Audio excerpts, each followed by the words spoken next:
Welcome to another episode of Boom and Bust. I'm your host, Tony Clement, here at the News Forum where all voices matter. Our guest today has a lot to say about Canada's abundance of resources and yet our lack of ability to meet worldwide demand. We are, in fact, hoarding our resources.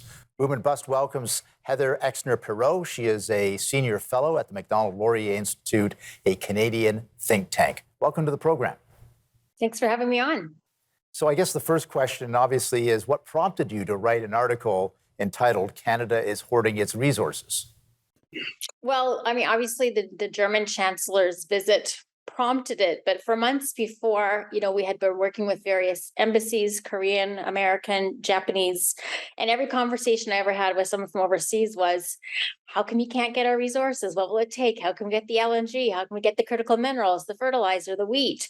And so this all kind of was percolating. And then when obviously the chancellor came here, needing to get an LNG deal, wanted to get an LNG deal, and was told that the best we could do was green hydrogen in about 5-10 years.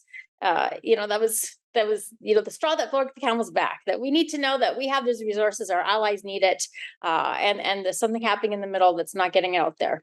Yeah, so let's unpack that a bit, Heather, because I found the story quite extraordinary. The German chancellor is invited to Canada. Clearly, there had been some preparatory work. It would not be a surprise to Canadian officials or to the Prime Minister that Germany is interested in pretty immediately getting its hands on some natural gas because of the upcoming winter and with the shutdown of supply from Russia.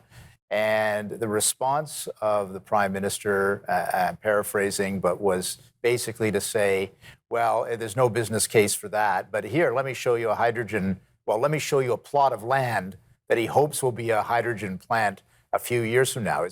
Am I missing something in the plot here? Is that basically what happened? Well, I think it's even more than that. I think, the energy crisis and the natural gas deficit started in Europe last year. They were seeing record spikes of natural gas last year.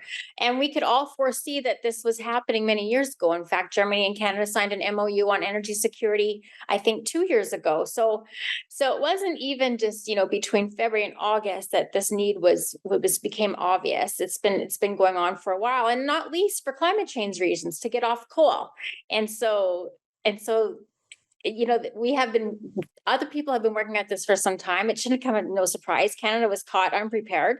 And the Europeans will pay for those errors. So I'm also interested in something else you said right at the outset, that you've had discussions with other representatives of other countries as well. So this seems to be not just dealing with Germany. It's a worldwide phenomenon where there's demand for Canadian resources. Well, the big LNG project on the West Coast, which has taken, far too long. And I think much is made of the fact that Canada and US both started with almost no LNG export capacity, in 2012. And now the Americans have 16 or 17, and we're, building one. That has Japanese, Korean, Malaysian, and Chinese investment. That's Asia looking to Canada. It's a short, pretty safe trade route, reliable partner, and a tremendous natural gas, reserves on that coast, trying to get that Canadian LNG. And so even for them to hear Trudeau say, he also made the comment that they'd be looking at, shortening some timelines in the regulatory process to get some LNG over, that they'd look at that after saying there was no business case. For our Japanese and Korean friends, they must be thinking, can you shorten up the regulatory process for the LNG Canada plant that we've invested billions of dollars in? So, Incredible. It must be maddening for our allies to see what we have. Indeed.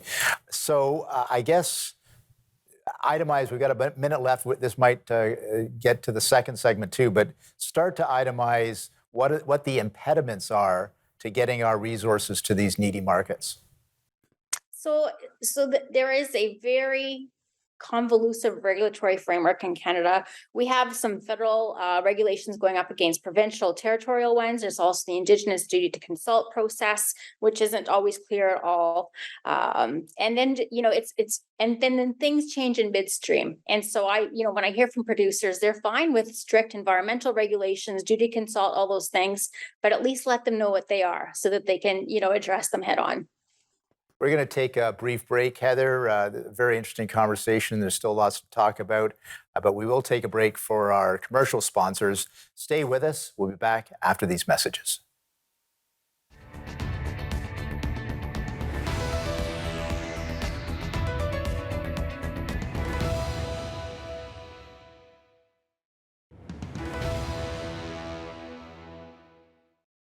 Welcome back to Boom and Bust. I'm your host, Tony Clement, here with Heather Exner-Pirot. She's a senior fellow at the MacDonald-Laurier Institute, talking about our natural resources. You mentioned a few impediments. I think duty to consult was one of them, but there's a lot of Indigenous groups and communities that want to participate in this bonanza that would follow if we did have a means by which we could exploit our natural resources. If they're on side and the government's on side and the people are on side, what's the impediment there?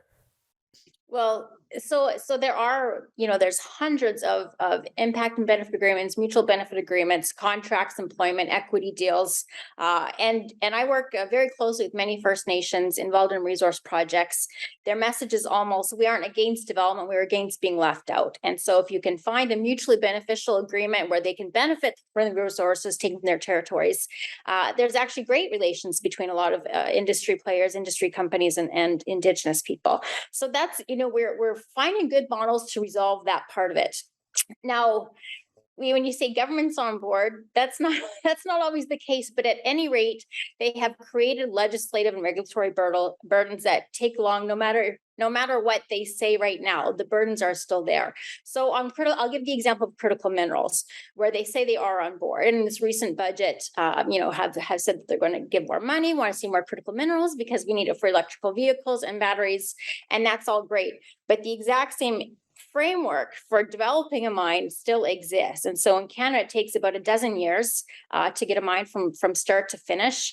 And we don't have enough minerals in the world to meet our electrification, electrical vehicle policies right now. And it's going to take a dozen years to get those mines on board anyway. So making the process faster, and you have to understand from an investor perspective, to put in money, hundreds of millions, billions of dollars upfront, knowing that you're not going to get a return on investment for a dozen years, when you could be putting it into Tesla or Google or a bank, it makes the mining industry very unattractive in terms of getting good returns on your investment. So that's a huge barrier to get projects up and running. And again, the different regulations between the federal government, between a territory, between a province, all those things just add complexity and cost and burden. Yeah, so I think that's what I was wondering, Heather, and you just hit the nail on the head. So it could take a dozen or more years to build the pipeline or build the mine or what have you. Let's stick with mining just for a second.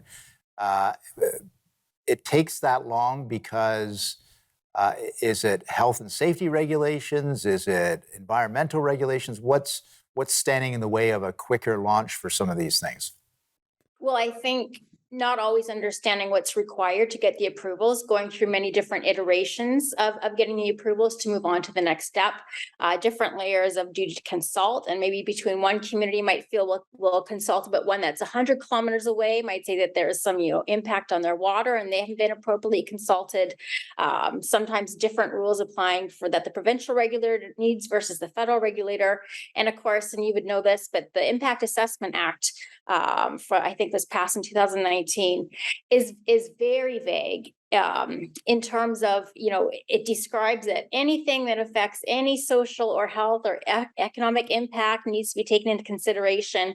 And again, you need to do a gender plus evaluation of the impacts of your project. These things are how do you define the gender impacts? What is the quantitative objective way to do that? And who does that work and who accepts it? So all these, it's the philosophy that no imposition on a resource company is too much for them to bear. Yeah, and your point is, because you're referring to a piece of legislation that got passed in the last few years, so the complexity of the legislation is actually getting worse, is it not? Yes, and just more hoops to go through that, again, where a precedent has been set, or it's not exactly clear what the legislation wants the company to do, and if they can satisfy those requirements. And so that adds a lot of risk again to the investor, the proponent, of not knowing ahead of time exactly what the hoops will be, or how they'll be able to meet them, or if they'll be approved. It's the uncertainty factor. That's what you're saying. Uncertainty, and that's on some of these big billion-dollar pipelines or projects or oil sands projects, the economic benefit is there. It makes sense economically, but just not knowing at all from investor how long it'll take, when you'll get returns, what might delay it. Coastal GasLink seemed like a slam dunk. You had 20 First Nations all signed on to it. There's obviously demand for the LNG, and still gets delayed, by 2 years because of political risk. We're going to take another brief break with our guests. We'll be back after these short messages. Please stay with us.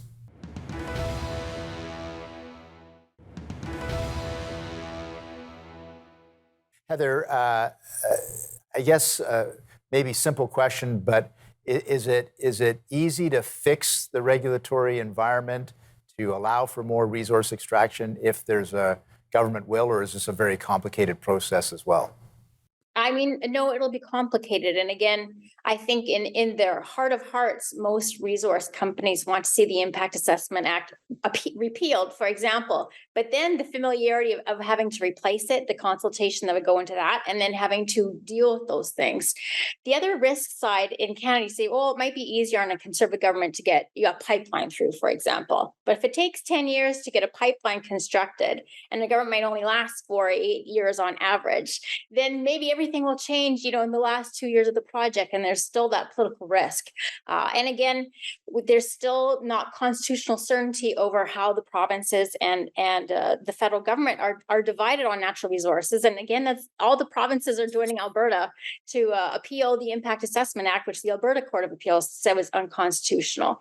So it's political, it's also legal. But there have been kind of layers and layers and layers upon legislation that are sometimes internally contradictory, and so even just repealing 1 or 2 acts won't solve the problem, for Canada. Got it. Let's talk a little bit about infrastructure too, because that's especially when you're talking about the Canadian North, that's always a big issue. Have you studied some of our needs in that area as well, Heather?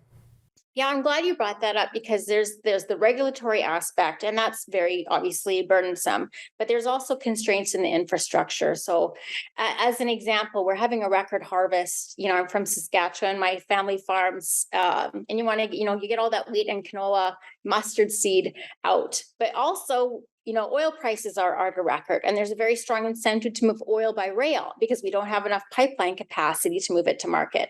So the oil is competing with the grains. At the same time, we want to get more fertilizer out, potash production. We want to have another 1 million tons of potash. All of these can only move by rail, and we have the same rail infrastructure that we had 3 years ago, essentially, and the same port infrastructure. And we all saw during COVID how near capacity or over capacity we already were in kind of that essential rail and port infrastructure. So there is no quick way either to add, to develop the critical minerals, to do the onshoring, the friendshoring, to get more minerals, more food, more fertilizer to everybody. Either that we've kind of been caught with our pants down of not having any excess capacity here, even if we could ramp up production quickly. And do you see that coming from government investments to build up that infrastructure capacity, or is it a private-public partnership? How does it work? It's probably a big interlinkage of all of them, but the easiest way, from the Western perspective to address that would be to allow, us to build another pipeline, which would take off that Right. demand for oil railway cars and give that, capacity to other products. Got it. Maybe this is an obvious question, but I think it's important to describe a little bit about, if your ideal world exists and we get all of this constructed and resource extraction going, what does that mean for the average Canadian? How does it benefit them? Yeah, I'm glad you asked that. So I think we've been under this impression in Canada and the Western world for the last 10 years that, we're moving to a knowledge economy and that we don't need resources, that they're invisible from our lives. We don't know where our food comes from, our materials, that kind of thing. And now we're realizing that no, natural resources are actually very important.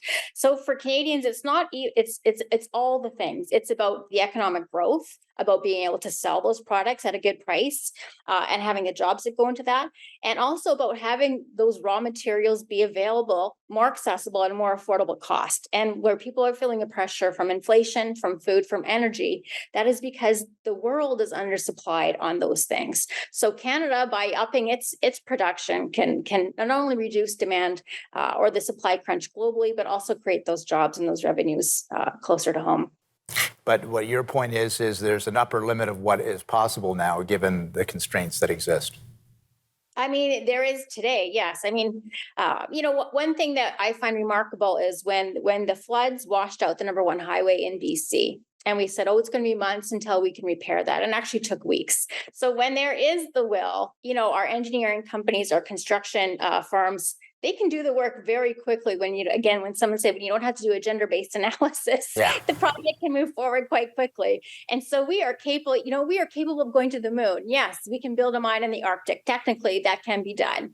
But again, it's making it attractive for investors that need to make money off these things, and having a regulatory process that makes it as economic as efficient as possible.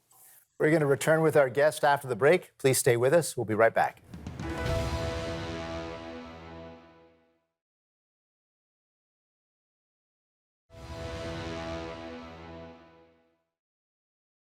And welcome back to Boom and Bust. I'm your host, Tony Clement, here with Heather Exner-Pirot.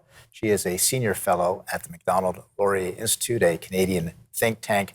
Heather, just talking about the benefits of resource development, but there's also another thing that is capturing some commentary out there, which is the fertilizer emission targets.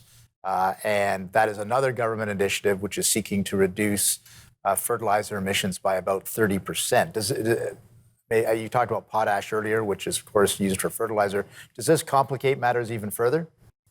Well, and here we can think, globally, Europe's in crisis, but many parts of the developed world, Sri Lanka, Lebanon, Turkey, the list goes on, are in crisis. There's 1 billion people who are food insecure right now. And part of it is COVID, part is the Russian war. And again, part of it is just the lack of investment in commodities and the energy crisis. So the world is short on food. There are famines, happening in Africa, serious stuff.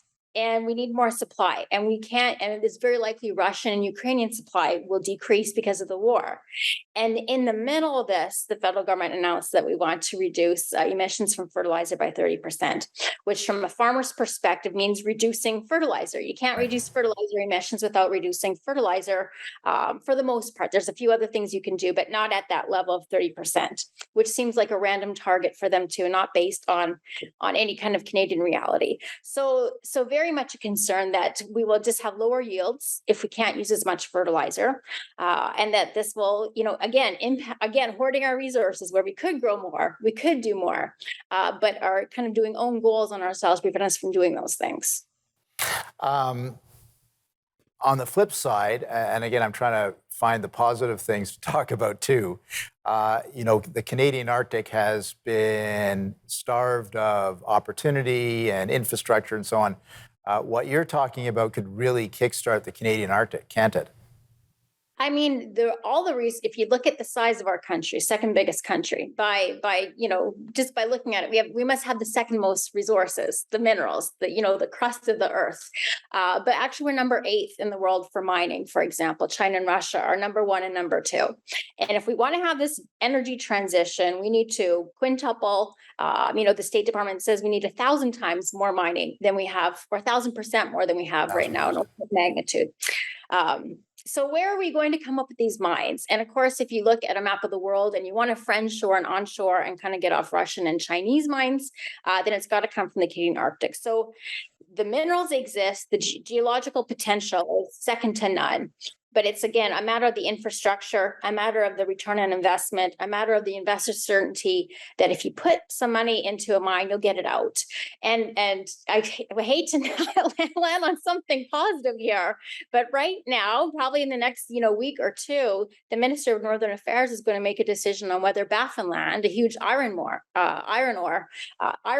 up in Nunavut, can go to a phase 2. So far, it's not a profitable mine. It needs an expansion to become profitable, and it's very likely that it will not get that regulatory approval from the government because the Nunavut Impact Review Board has said that it shouldn't get it. Too much impact on caribou and narwhal. So again, the complications for an investor, for a consumer, for a proponent, don't get easier in the Arctic, unfortunately. But all the minerals are still lying there, and they'll still be lying there until we get them. We've got about a minute left. Are you basically optimistic about our chances, or are you on the fence? On the one side, for things like oil, natural gas, critical minerals, there will be such demand for them. I'm pessimistic about the future of inflation and commodity prices in the next 2 or 3 years. It's going to be the crunch will only get worse, but the political demand for more resources will be very positive for Canada's natural resource industry. These are non-renewable resources. We're 8 billion people, soon we'll be 9 billion people. There will be no end to demand for them. And so when we can kind of get our act together and develop them and get them to our allies and our friends, they'll be welcoming arms for them. And that's the key point, that the sooner we can do that, it'll benefit. It'll start to benefit generations of Canadians. It's not a far into the future thing. It can be something that is available right now. I want to thank you, Heather Exner-Pirot, Senior Fellow at the MacDonald-Laurier Institute, for being part of our program today. Very, very interesting topic of discussion. Thanks for having me, Tony. Thank you. Excellent discussion there with Heather Exner-Pirot. Obviously, there's a lot of potential for Canadian resources, particularly in the north, and benefiting our Indigenous peoples as well as other Canadians as well. Thanks for watching today. I hope you found it useful.